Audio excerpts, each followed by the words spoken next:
What's up everyone? I am back with another video. The Nokia 4.2 is described as a mini flagship by manufacturer HMD Global during its launch at MWC 2019, and while this may be a little much, it's still a well-made device with a solid feature set and attractive price point. The phone comes with a 5.71-inch touchscreen display with a resolution of 720 by 1520 pixels at a pixel density of 269 pixels per inch, and an aspect ratio of 19:9. Nokia 4.2 is powered by an octa-core Qualcomm Snapdragon 439 processor. It comes with 2 GB of RAM. The Nokia 4.2 runs Android 9 and is powered by a 3000 mAh battery.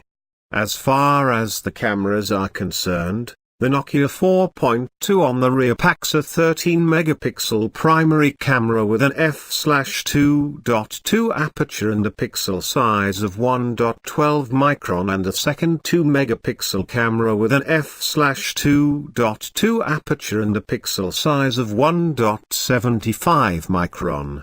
It sports a 8-megapixel camera on the front for selfies, with an f/2.0 aperture and a pixel size of 1.12 micron.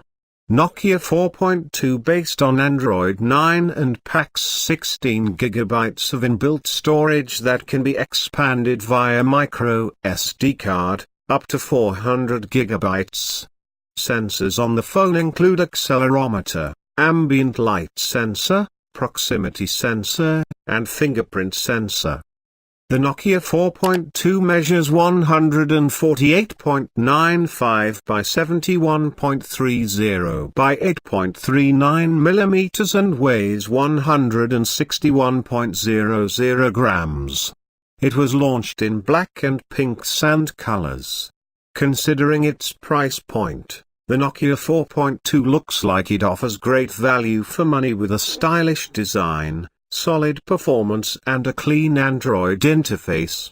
It's not going to blow you away with impressive speeds or stellar photographs, but as a budget phone it's seemingly well equipped. Keep an eye out for our full Nokia 4.2 review to find out if it really can deliver a top low-cost experience. So that's enough for today. See you next video. And if you like this, don't forget to like and please subscribe this channel, because you will know every day about technology.